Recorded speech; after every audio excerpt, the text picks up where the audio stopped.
السلام عليكم ورحمة الله تعالى وبركاته.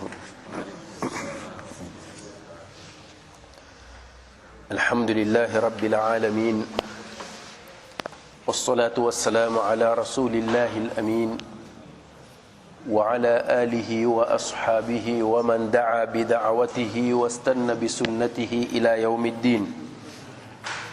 أما بعد, respeitados irmãos, no nosso programa de tafsir no Surat Tauba, retomamos hoje a partir do versículo 23 deste surat. E neste versículo 23, Allah subhanahu wa ta'ala diz: Bismillahirrahmanirrahim. Ya ayyuhalladhina amanu لا تتخذوا آباءكم وإخوانكم أولياء إن استحبوا الكفر على الإيمان ومن يتولهم منكم فأولئك هم الظالمون. Estimados irmãos, este e os versículos subsequentes são terríveis no seu conteúdo. São versículos decisivos que colocam qualquer muçulmano perante uma responsabilidade muito grande em relação a este dini. Aqui, nestes versículos, vamos conseguir visualizar a seriedade do Islã. E é a partir destes versículos que qualquer muçulmano tem que decidir o que ele quer. Quer ser muçulmano? Para isso, há requisitos, há exigências. Então, estimados irmãos, neste primeiro versículo, Allah subhanahu wa ta'ala diz: Ya ayyuhalladhina amanu, ó fiéis, ó vós que credes. Aqui o versículo começa com esta expressão do iman, como uma forma de dignificar aqueles que têm o iman e como uma forma de incentivar esses que têm iman a se apressarem no cumprimento das orientações de Allah subhanahu wa ta'ala sem vacilar. E é neste contexto que Abdullah ibn Mas'ud radiyallahu anhu diz: إذا سمعت الله تعالى يقول, quando ouvires Allah a dizer: Ya ayyuhalladhina amanu, ó vós que credes, ó fiéis, fa'ar'iha sam'ak, presta atenção e escuta, fa'innahu khayrun tu'maru bih, porque é algo bom do qual és ordenado para fazer, aw sharrun tunha anhu, ou é um mal que Allah está a te proibir. É por esta razão que qualquer crente que ouve Ya ayyuhalladhina amanu, isto deve chamar a sua atenção e ficar à espera do que virá depois de Ya ayyuhalladhina amanu, porque Allah é quem está a nos chamar, e se Allah está a nos chamar, quer nos dizer algo. O que é que Allah quer nos dizer aqui neste versículo? لا تتخذوا آباءكم وإخوانكم أولياء. Não devem tomar vossos pais e vossos irmãos por confidentes, por protetores. A palavra awliya, que é plural de wali, no contexto deste versículo, significa aquela pessoa que é nosso confidente, a pessoa com quem partilhamos os nossos sonhos, os nossos desejos, os nossos projetos, os nossos segredos, aquela pessoa que esperamos dela um amparo e ela encontra em nós esse amparo. Portanto, há aqui uma cumplicidade. Esse é que é o Ali. Aqui Allah está a dizer: não devem tomar vossos pais e vossos irmãos por confidentes. Em que contexto? Devemos cortar as relações com os nossos pais? O contexto vem explicado logo a seguir. In istahabbul kufra ala al-iman. Quando eles preferirem a idolatria e a descrença em detrimento do iman. Quando eles preferirem a idolatria, a descrença em detrimento do iman. Nesse momento, nesse contexto, vocês não devem tomá-los por confidentes. Então, aqui logo vê-se claramente que a supremacia deve ser do iman. Porque nós, seres humanos, estimados irmãos, nós nos unimos sobre vários tipos de relações. Nós podemos ter relações parentescas, através do sangue. Podemos ter relações através do casamento. Podemos ter relações porque partilhamos o mesmo espaço geográfico, portanto somos cidadãos da mesma pátria. Podemos ter relações porque partilhamos a mesma linhagem étnica. São várias relações. Entretanto, o Islã traz uma outra forma de relacionamento que é através do iman. Então, quando Allah subhanahu wa ta'ala diz innamal mu'minuna ikhwa, os crentes são irmãos, aqui não está a dizer que, aqui este versículo não está a matar os outros tipos de relacionamentos. Simplesmente está a dizer que dentre os vários tipos de relacionamento, o que deve prevalecer, o tipo de relacionamento que deve prevalecer entre os seres humanos é o relacionamento através do iman, através da fé. Este é o relacionamento mais sólido e mais privilegiado perante Allah. O que significa que num momento num momento de conflito entre o relacionamento através de fé e o relacionamento através das outras formas que acabei de citar, aqui deve-se privilegiar o relacionamento através de fé. Portanto, é neste contexto que o Corão está a dizer que, olha, os vossos pais e os vossos irmãos podem entrar em conflito convosco por causa da diferença de crença. Quando isso acontecer, então vocês não podem tomar eles por confidentes.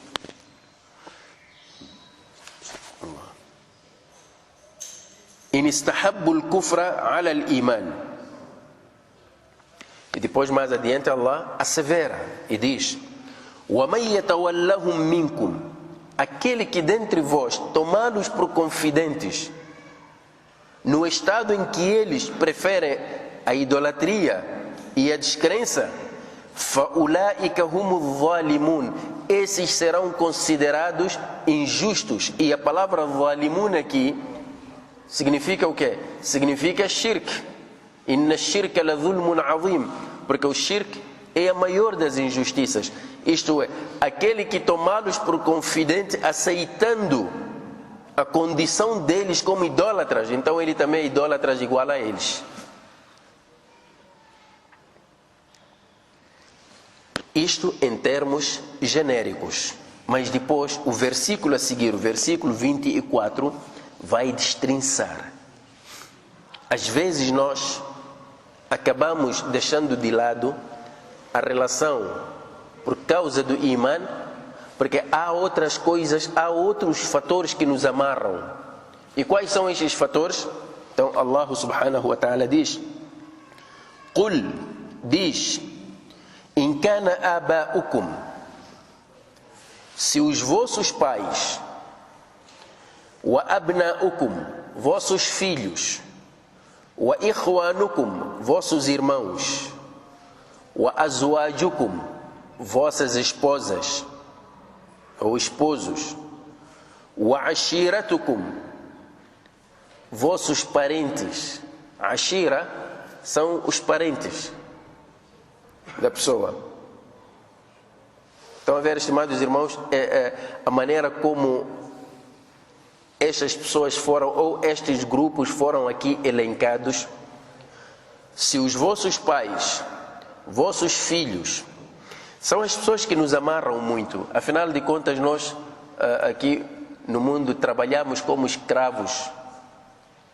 Para quê? Às vezes trabalhamos como escravos por causa dos nossos filhos, por causa dos nossos pais. Até há pais que dizem que eu sou escravo dos meus filhos. Então, são amarras estas.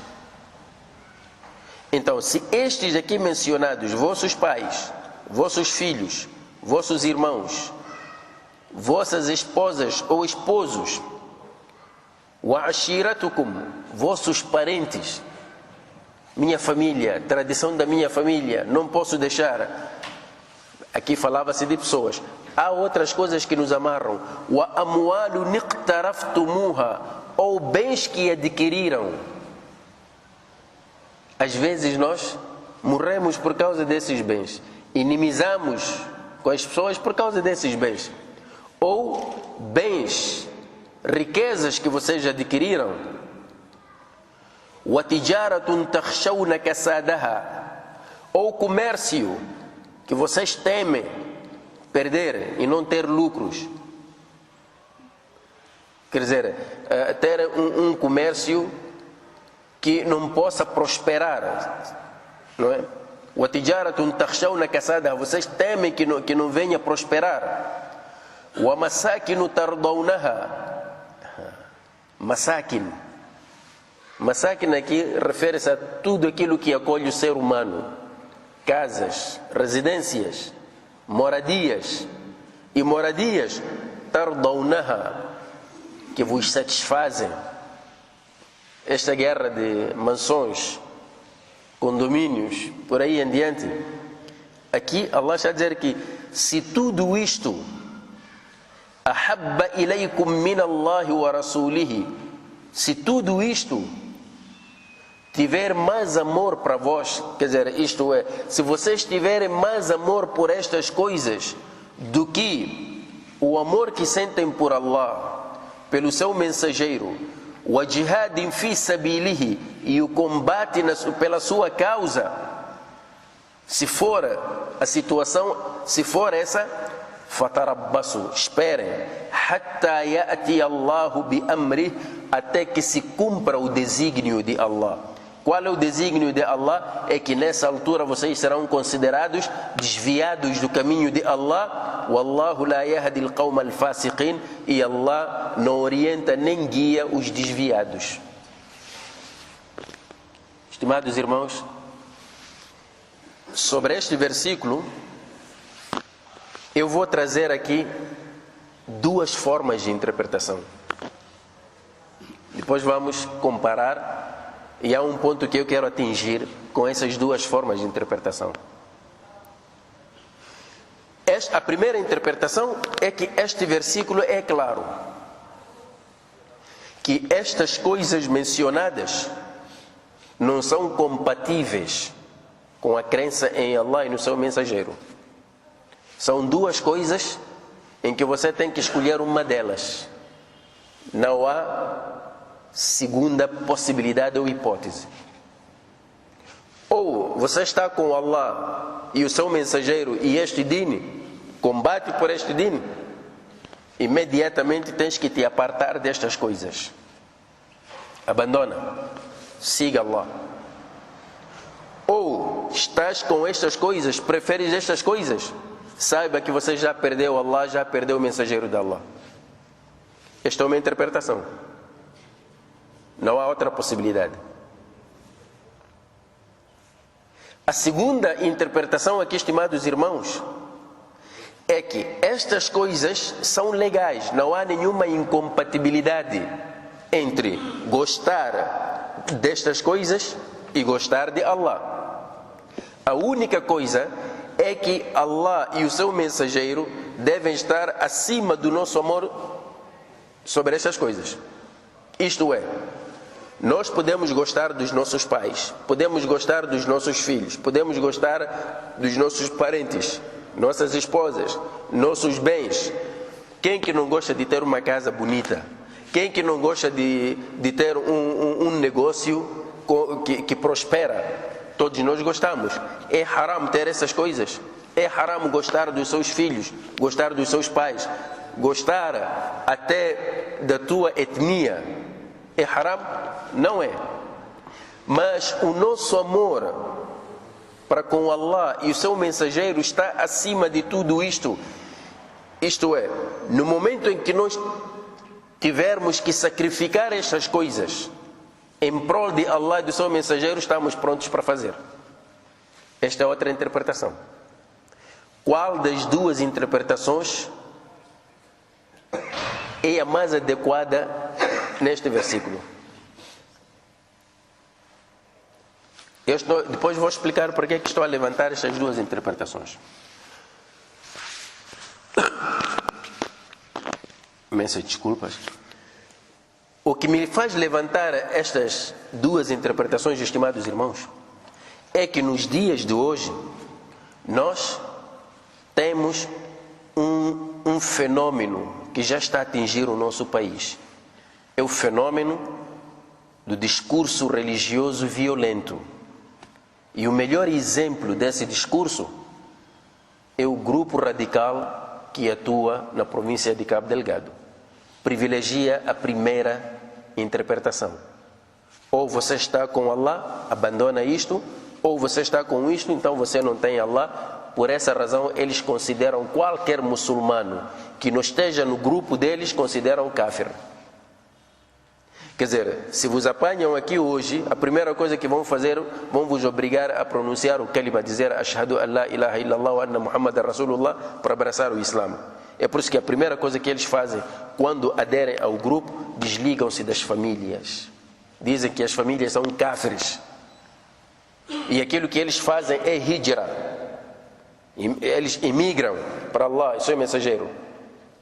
Então, a partir daí, cortam as relações com os seus familiares, cortam as relações com o resto dos muçulmanos, porque estes não são muçulmanos, são desviados, são kafirs. Este é o discurso deles. Estou a dizer isto, estimados irmãos, por quê? Porque as pessoas, normalmente, que dizem que o extremismo ou o radicalismo, fundamentalismo, terrorismo, tem uma base ideológica. Como é que eles chegam a essa conclusão? Chegam a essa conclusão porque quando olham para estes grupos a fazerem este tipo de interpretação destes versículos, então eles dizem que então a base ideológica do terrorismo é o próprio Corão. Eles simplesmente pegaram a interpretação. Interpretação não é Corão. A interpretação é a maneira de pensar de uma pessoa. Porque nós, quando vamos para o Corão, temos que olhar também para o contexto. É que se esta interpretação for correta, então há muita coisa falhada que não vamos conseguir interpretar, que não vamos conseguir perceber. Por exemplo, Abu Bakr as-Siddiq radiyallahu anhu, depois da batalha de Badr, quando o Nabi alayhi salatu wassalam perguntou o que é que vamos fazer com estes cativos, Umar ibn al-Khattab disse: Ya Rasulallah, estes são inimigos do Islã, vamos matá-los. Então o Nabi perguntou: e tu, Abu Bakr, o que é que dizes? Abu Bakr disse: Ya Rasulallah, estes são nossos parentes. Embora sejam descrentes, mas são nossos parentes. Vamos aceitar apenas o resgate. Quem sabe, amanhã eles podem abraçar o Islã. Do ponto de vista do grupo radical, Abu Bakr aqui seria kafir, porque mostrou simpatia com descrentes. Agora, vamos dizer que eles compreendem melhor o Islã do que Abu Bakr as-Siddiq? Naturalmente não há nenhum muçulmano que possa dizer isso. O Nabi sallallahu alaihi wasallam até o último momento, quando o último momento da vida do tio dele, Abu Talib, ele estava ali a fazer dua, a pedir: meu tio, abraça o Islã. Até que Allah revelou o versículo: innaka la tahdi man ahbabta walakin Allah yahdi man yasha. Tu não guias a quem tu queres, mas Allah guia a quem lhe apraz. Então, na ótica deles, o Nabi também seria um kafir, porque mostrou simpatias por um kafir, que era tio dele. Portanto, o que nós queremos aqui chamar a atenção é que alguns muçulmanos pegam estes versículos e aqueles que querem combater o Islã acabam privilegiando este tipo de interpretação como se fosse a única interpretação, sem olharem para o contexto. O contexto destes versículos, estimados irmãos, é o que acabamos de dizer. Que em algum momento o muçulmano pode se sentir amarrado por estas coisas, por sua família, por sua terra, por seus bens, e a partir daí negligenciar uma ordem de Allah porque não quer entrar em conflito com estas coisas. Aí aplica-se o versículo: não, isso não é imã. Imã significa que num momento de conflito você deve com satisfação sacrificar tudo em prol de Allah. Tudo mesmo, incluindo bens, em prol de Allah. Mas nós, às vezes, privilegiamos estas coisas, privilegiamos nossos pais, privilegiamos nossos filhos, privilegiamos nossas terras, porque não queremos entrar em conflito. Todos os dias você está a ouvir que, olha, o Islã diz isto, você diz que não, mas lá na minha zona, a nossa tradição é esta, e eu não posso sair. É a questão do lobolo, estimados irmãos, por exemplo, que já uma vez nós demos aqui como exemplo, a questão do lobolo.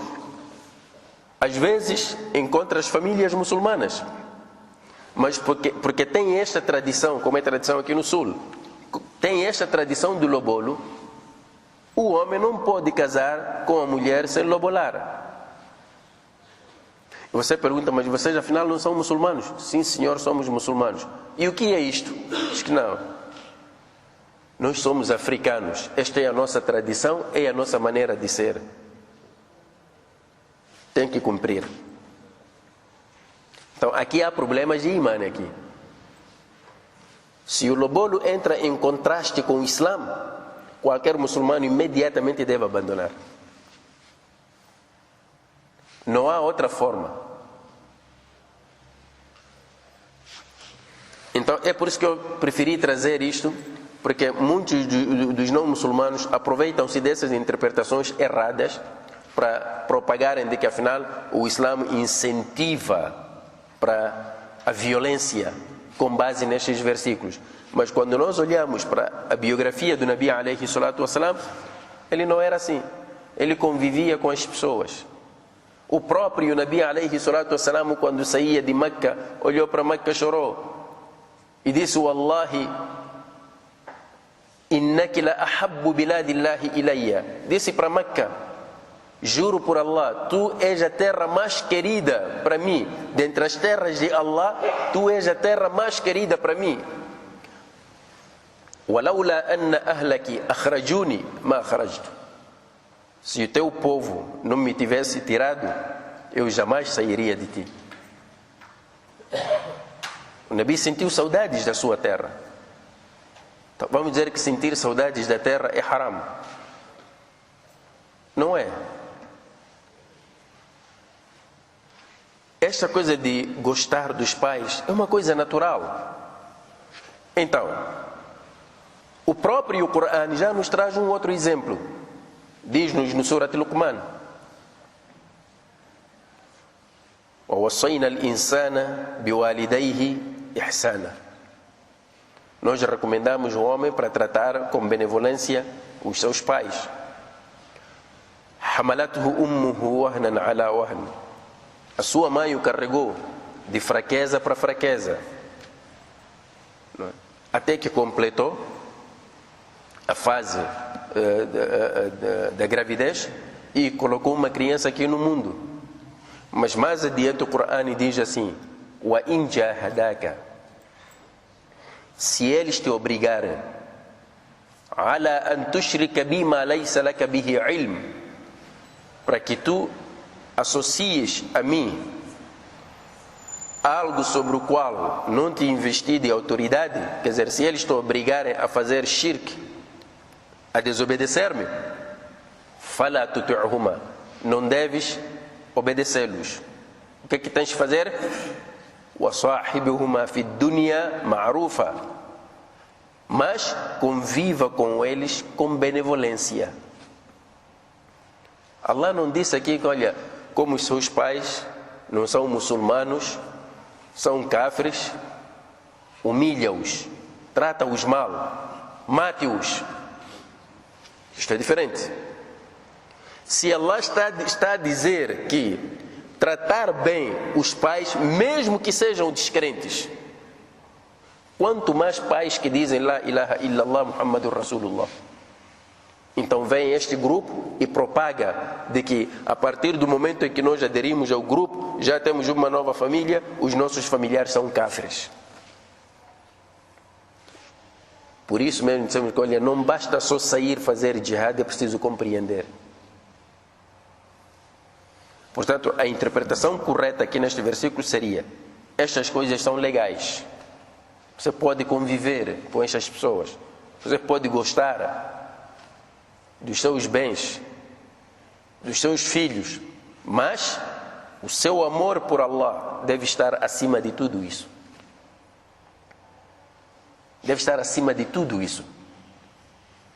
Num momento de conflito, a preferência deve ser Allah, seu mensageiro e o combate pela causa de Allah.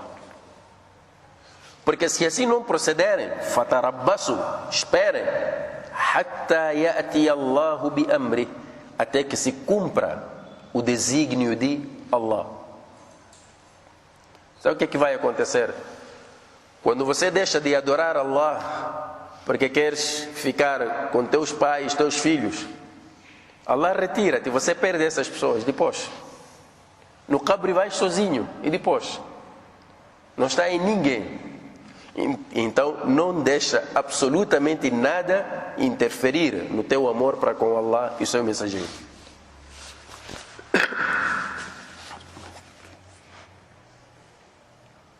Mais adiante, Allah subhanahu wa ta'ala diz: لَقَدْ نَصَرَكُمُ اللَّهُ فِي مَوَاطِنَ كَثِيرًا. Allah está a recordar aos muçulmanos. Bom, nós até podemos não compreender devidamente este versículo, mas para os sahabas do Nabi alayhi salatu wassalam, eles que viveram este cenário, eles tinham estas imagens muito frescas nas suas mentes.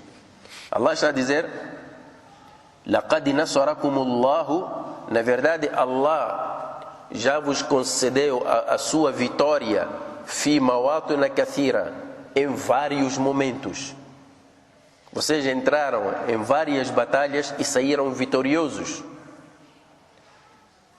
por vontade de Allah. Allah é que vos concedeu, não porque vocês eram muitos, não porque vocês estavam melhor preparados do que os vossos inimigos, simplesmente porque estavam melhor preparados com o vosso imã, com a vossa preferência a Allah, Ele vos concedeu a vitória. E depois aqui Allah destaca um momento muito especial na vida dos sahabas, wa yawma Hunayn, e no dia de Hunayn. Hunayn foi uma batalha que ocorreu logo após a conquista de Meca. Ocorreu no 9º ano de Hijra. E este surat foi revelado no 9º ano de Hijra. Na batalha de Hunayn, o que é que aconteceu? Havia uma tribo chamada Hawazin. Quando o Nabi sallallahu alaihi wasallam conquistou Meca, recebeu notícias. Dias depois, recebeu notícias de que a tribo de Hawazin estava a preparar-se e a reagrupar-se para atacar os muçulmanos. Então o Nabi sallallahu alaihi wasallam preparou a sua tropa, foi ao encontro de Hawazin. Nesta batalha aconteceu uma coisa: pela primeira vez os muçulmanos eram numerosos em relação aos seus inimigos. Hawazin era composto de 4.000 homens, enquanto que o Nabi sallallahu alaihi wasallam saiu de Meca para o local da batalha com 12.000 homens. Saiu com os 10.000 homens com os quais ele entrou e conquistou Meca. E naquele dia que ele conquistou Meca, cerca de 2.000 homens de Quraysh abraçaram o Islã. Estes então integraram o grupo e o Nabi alaihi wasallam saiu ao encontro de Hawazin. Os muçulmanos, quando olharam para Hawazin em número inferior, e eles eram muitos, alguns deles, alguns muçulmanos, não foram todos, alguns muçulmanos disseram assim: Lan nughlaba al-yawma min qilla. Hoje não seremos vencidos por minoria, somos a maioria. Allah não gostou dessa expressão. Em todas as batalhas, eles sempre confiaram só na ajuda de Allah. Só nesta batalha, porque eram numerosos, a nossa força hoje, mashallah, então vamos vencer, não há problemas. Então o Nabi sallallahu alaihi wasallam desce com o seu exército num desfiladeiro, o que na hora do Al-Fajr. O que os muçulmanos não perceberam é que Hawazin já estava no topo das montanhas, chegaram mais cedo e acamparam lá em cima.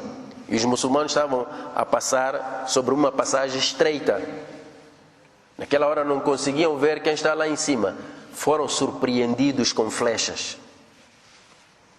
E muitos muçulmanos morreram nessa batalha. Outros fugiram. Foi nesse momento que abandonaram. Muitos deles abandonaram o Nabi sallallahu alaihi wasallam. O Nabi, quando viu este recuo e esta desordem nas fileiras dos muçulmanos, o Nabi estava montado numa mula branca. Então ele pegou na sua mula, foi em direção ao inimigo, e os descrentes estavam, quer dizer, o alvo deles era o próprio Nabi sallallahu alaihi wasallam. E foi mesmo o Nabi, sem nenhum escudo, ele sai e vai ao encontro do inimigo a dizer assim: Ana nabiyyu la kadhib, ana ibn Abdul Muttalib. Eu sou o profeta, não há mentira nisso, eu sou filho de Abdul Muttalib. Estimados irmãos, os sahabas diziam assim: quando a batalha atingisse o seu auge, no momento mais difícil da batalha, quando todos nós tínhamos medo, o Nabi sallallahu alaihi wasallam era a pessoa mais próxima ao inimigo. O corajoso dentre nós era aquele que se atrevia a estar perto do Nabi alaihi wasallam. O Nabi tinha uma coragem extraordinária. Em nenhum momento na sua vida o Nabi temeu ser humano algum. Mas pronto, coragem é uma coisa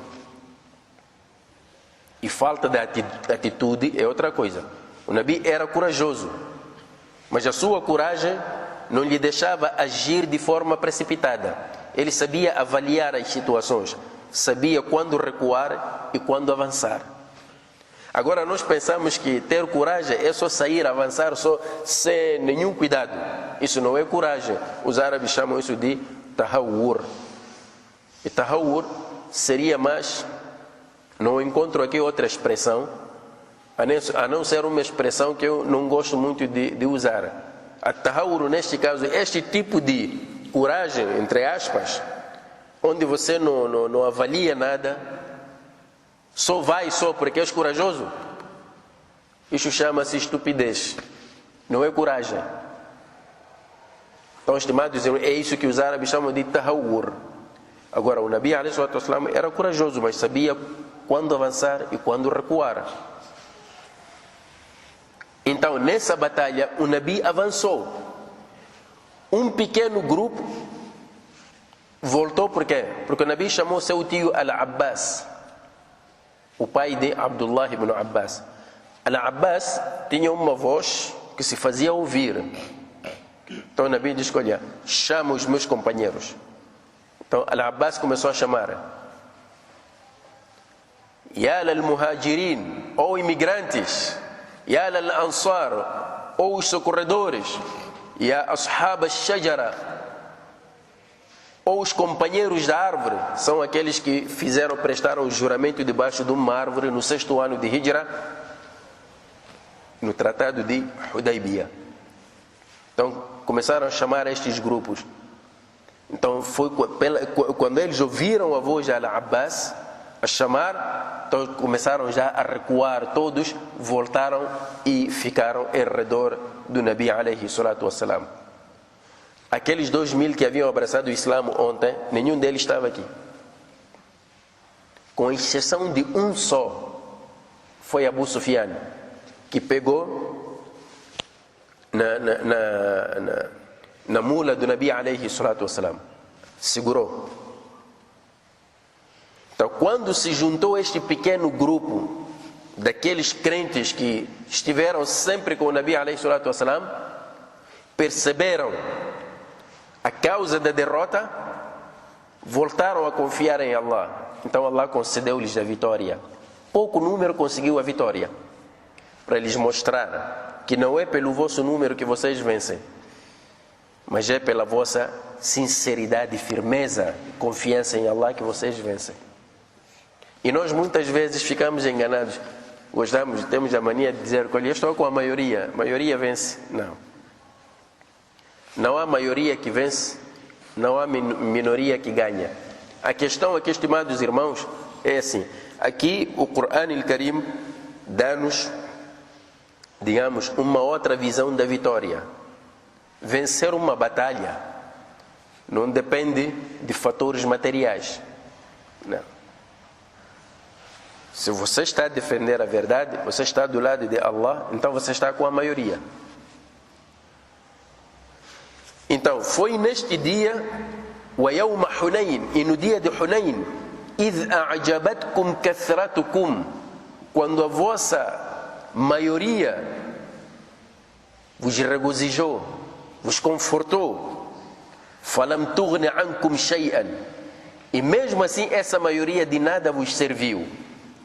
وَضَاقَتْ عَلَيْكُمُ الْأَرْضُ بِمَا رَحُبَتْ, a terra com a sua vastidão mostrou-se tão apertada para vós. Só quando está preocupado, o mundo fica apertado também. Não tens nenhum refúgio, mas a terra é vasta. ثُمَّ وَلَّيْتُمْ مُدْبِرِينَ, depois vocês fugiram, mas eram a maioria. ثُمَّ أَنزَلَ اللَّهُ سَكِينَتَهُ, mas depois Allah fez descer o seu conforto على رسوله, sobre o seu mensageiro, وعلى المؤمنين, e sobre os crentes, وأنزل جنودا لم تروها, e fez descer tropa que vocês não viram. Estimados irmãos, qual era esta tropa? O versículo não diz. Poderiam ser anjos, outra coisa, mas Allah diz: وَمَا يَعْلَمُ جُنُودَ رَبِّكَ إِلَّا هُ, ninguém conhece o exército do teu Senhor senão Ele. A tropa de Allah, estimados irmãos, nós não conseguimos visualizar, dizer: olha, a tropa de Allah é só isto. Não. Allah pode derrotar o maior dos exércitos com uma coisa pequena. Quando os judeus juntaram tribos de Ghatafan, Quraish, na batalha da trincheira, 10.000 homens contra 300 e tal homens da parte dos muçulmanos. O que é que Allah enviou para derrotar os descrentes? Allah não entrou em contato com o Departamento de Segurança das Nações Unidas. Não mandou vir as forças da União Africana, muito menos as forças da ONU. Não fez isso. Só mandou o vento apenas, que soprava lá fora e dentro de Medina não estava a soprar. O vento só destruiu. Allah manda a sua tropa. Então, وَأَنزَلَ جُنُودًا لَمْ تَرَوْهَا. Depois ele enviou tropas que vocês não viram. وَعَذَّبَ الَّذِينَ كَفَرُوا. E assim castigou aqueles que descreram. وَذَلِكَ جَزَاءُ الْكَافِرِينَ. E essa é a recompensa dos descrentes. Quer dizer, é isso que eles merecem. ثُمَّ يَتُوبُ اللَّهُ مِنْ بَعْدِ ذَلِكَ عَلَى مَنْ يَشَاءُ. Depois disso, Allah perdoa a quem Ele quer, a quem lhe apraz. O Corão, quando fala do castigo severo de Allah contra os idólatras, contra os descrentes, sempre, depois disso, abre uma porta do perdão. Para dizer o quê? O que Allah requer, o que Allah quer, não é castigar. Allah castiga assim por as pessoas merecerem. Mas não é isso que Allah quer. Allah quer que as pessoas venham de livre vontade. E Ele está pronto. A partir do momento em que você se mostra arrependido, Allah está pronto para perdoar todos os teus pecados. É por isso que sempre vem este versículo: Thumma yatubu Allahu min ba'di dhalika. Depois disso, aqueles que reconheceram o seu erro e voltarem para o Islã, Allah perdoa. Wallahu ghafurur rahim. E Allah subhanahu wa ta'ala é indulgente, misericordiosíssimo. No versículo 28, estimados irmãos, Allah diz: Ya ayyuhalladhina amanu innamal mushrikuna najasun fala yaqrabu al-masjid al-harama ba'da 'amihim hadha. No 9º ano de Hijra, estimados irmãos, quando Allah revelou este versículo, colocou um ultimato em relação aos descrentes, principalmente os descrentes de Quraysh, porque até este momento eles já que eram os guardiões da Kaaba, a casa sagrada de Allah. E eles já que tinham um monopólio tanto da casa como da vida religiosa, assim como da vida política, econômica e social de Meca.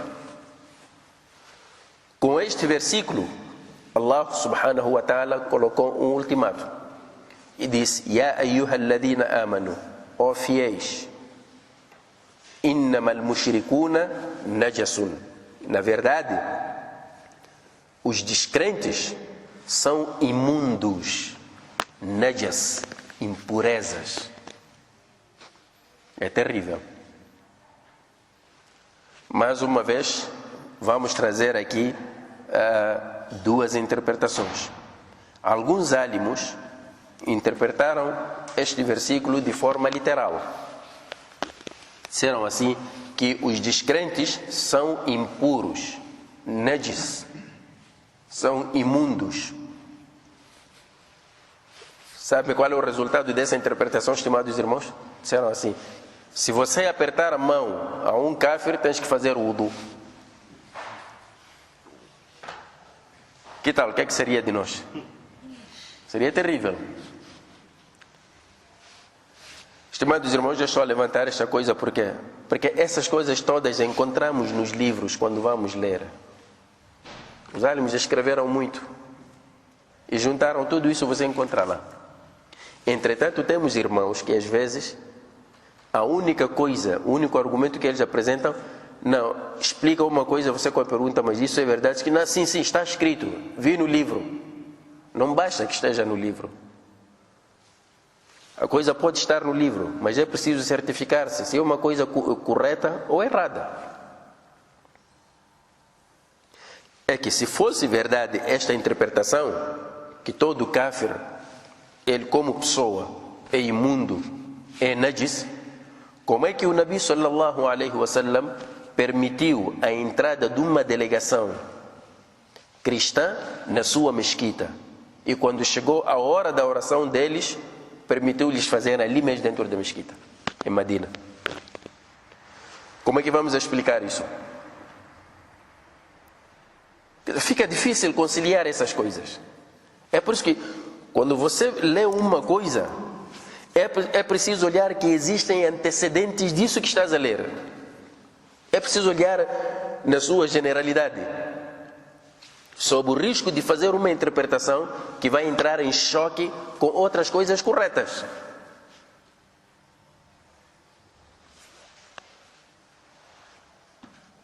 Então, estimados irmãos, quando veio Abu Sufyan antes de abraçar o Islã para vir renovar o acordo que tinha com os muçulmanos,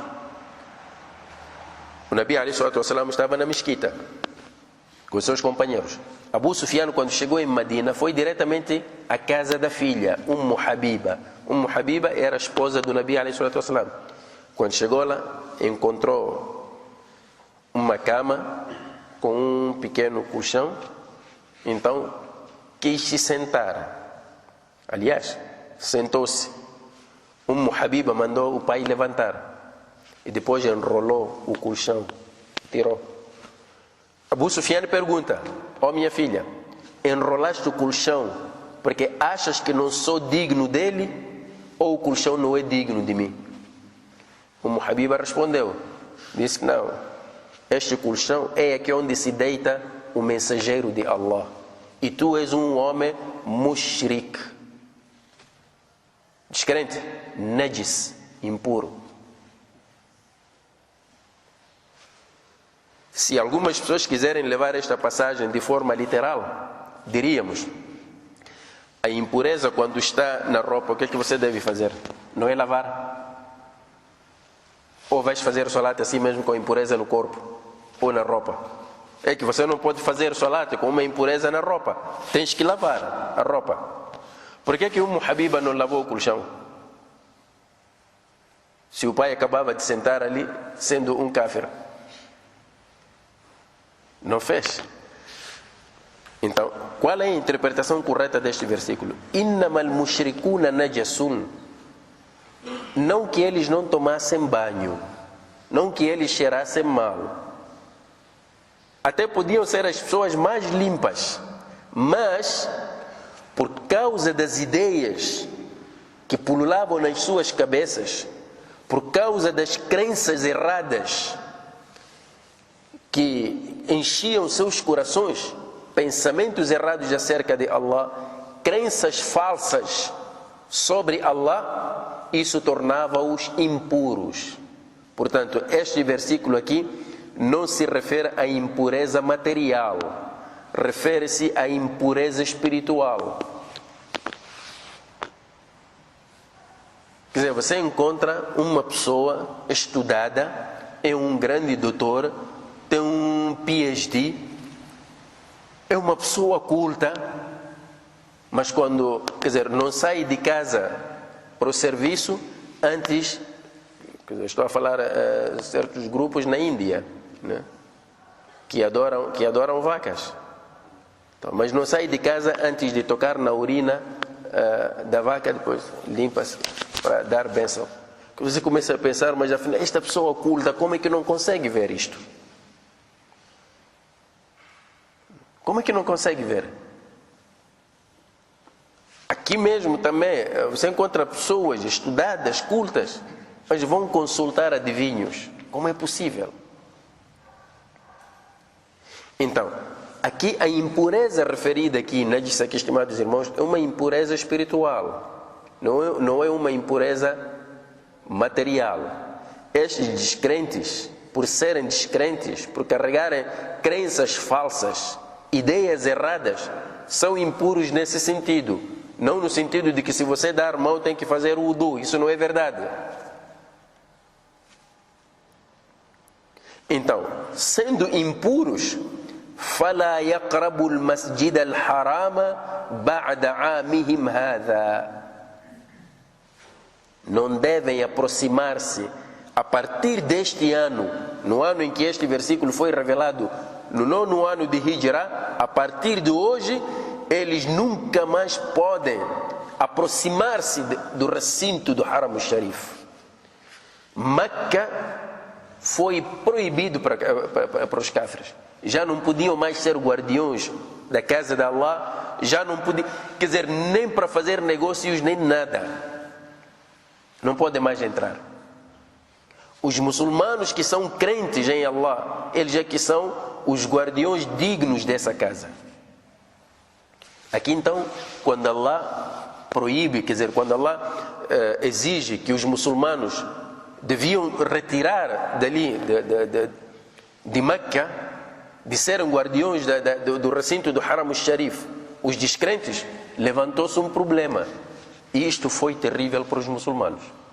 Isto implicava uma coisa terrível: o corte das relações comerciais. E Meca não cultivava. Os habitantes de Medina cultivavam, eram agricultores. Mas os habitantes de Meca, estimados irmãos, viviam à base do comércio.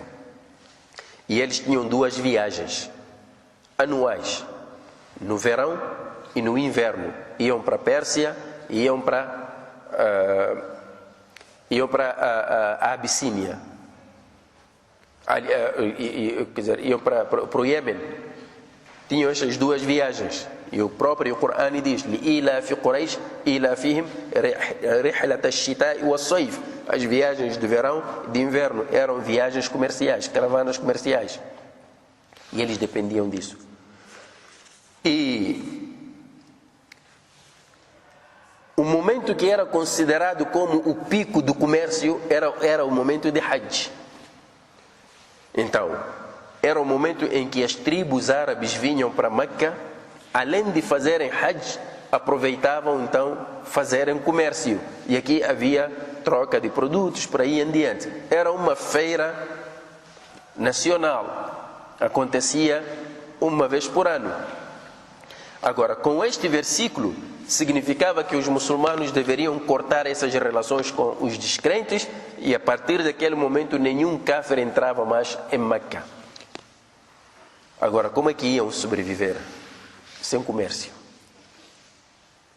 O Shaitã também aproveita isso aí. Agora, como é que vais comer? Vocês dependem deste comércio.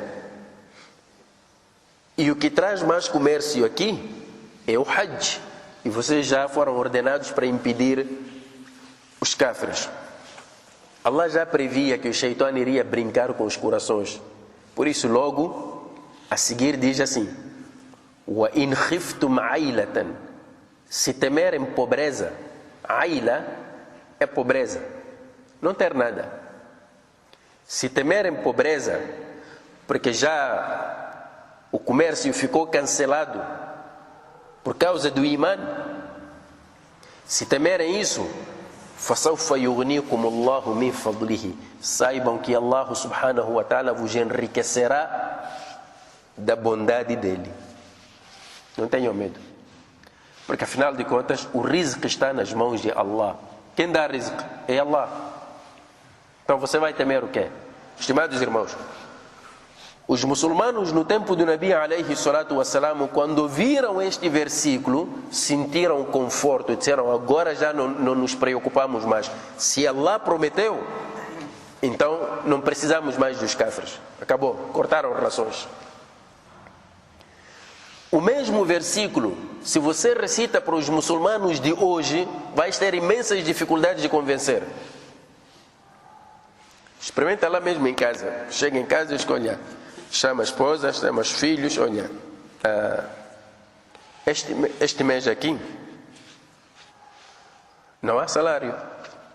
Há problemas lá no serviço. Ou eu fui corrido do serviço. Por quê? Porque queriam que eu cometesse um ato de corrupção. Mas a minha crença impediu-me de fazer isso. Então correram comigo. preferi deixar o emprego, mas não cair, não fazer algo que desagrada a Allah. Então a família pergunta: e agora? Como é que vamos sobreviver? Então você abre o Corão e diz: وَإِنْ خِفْتُمْ عَيْلَةً فَسَوْفَ يُغْنِيكُمُ اللَّهُ مِنْ فَضْلِهِ إِنْ شَاءَ. Se temerdes a pobreza, Allah vos enriquecerá da sua bondade, insha, se quiser. Recita esse versículo para a sua família, para nos minutos a seguir imediatamente pedirem talaq. Experimenta fazer nos dias de hoje. Esta é a diferença entre nós e os sahabas. Eles ouviram só Allah dizer: não tenham medo, Allah vai vos enriquecer. Se quiser, ninguém lhe obriga. Depende da vontade dele. E se não quiser, não vos dá. Mas devem fazer isso porque é uma obrigação, é um dever religioso. Imediatamente obedeceram e não morreram de fome. Nos dias de hoje, as coisas mudaram. Este tipo de imã, hoje, Allahu A'lam, pode existir, Allah sabe melhor. Mas é difícil. Porque hoje em dia, quando alguém comete um ato de corrupção e por via disso adquire algum bem, é visto como um herói, como um esperto. Dizem: este fulano, este é vivo. É um expert, este é um vivo. Até outros familiares já dizem para os seus filhos: tu tens que ser como fulano. Este jovem aqui, mas este tem visão, não perde oportunidade. Você diz que não, mas eu não podia fazer porque aquilo é haram. Você veja lá, está aí. Agora você vai comer imã, vai viver de imã. Vamos lá, queremos ver até onde você vai chegar com esse teu imã. Esta é a diferença, estimados irmãos. Quando você deixa algo por Allah, Allah dá-te do melhor. Agora, Allah dá-te do melhor, o problema nós colocamos depois limite. Allah vai me dar do melhor, mas daqui a quanto tempo? Por exemplo, só para ter uma ideia, mas como é que eu vou te dizer que Allah vai te dar daqui a uma semana, se eu nem sei? Diz que não, Sheikh, como você é Sheikh, diga lá, eu vou deixar, não vou fazer isto para Allah dar-me do melhor, mas daqui a quanto tempo? Se você diz que, mas Allah diz que se quiser, não, se quiser, não sei, é capaz de não acontecer, deixa lá aproveitar agora. Então Allah diz: Inna Allaha alimun hakim. Allah é sapiente. É pela sabedoria de Allah, é pelo conhecimento de Allah que Ele decreta estas normas. Então não se preocupem, porque quem vos manda fazer isso é aquele que sabe tudo, e Ele sabe o que é que vai vos acontecer no futuro. Realmente, quando os muçulmanos cumpriram com isto, Meca abriu a terra, produziu, tinham de tudo. Nunca passaram fome. Porque cumpriram com aquilo que Allah queria.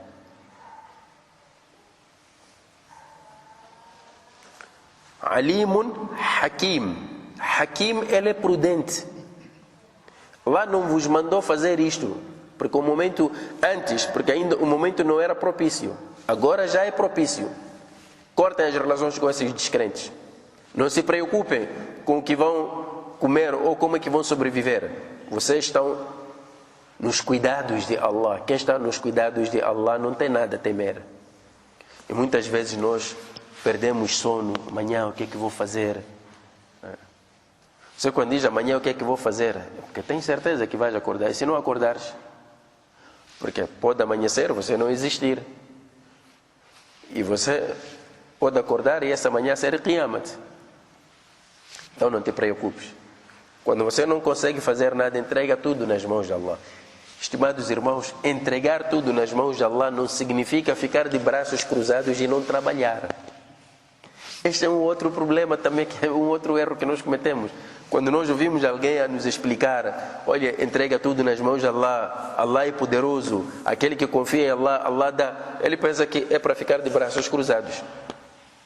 Quiser chegar a casa, sentar. e dizer, Ya Allah, eu hoje quero no meu almoço frango. Mas não foi comprar o frango, não fez nada. Se comprou, não preparou. Diz que eu já pedi, Allah vai trazer. Você quer que Allah mande anjos entrarem na cozinha, cozinharem para ti. Isso não vai acontecer.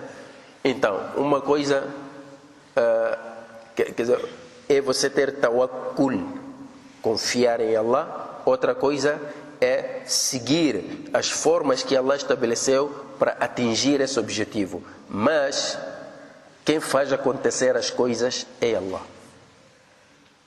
Então, uma pessoa não pode deixar de estudar e dizer que pronto, eu confio em Allah. E Allah, próximo mês tem exame.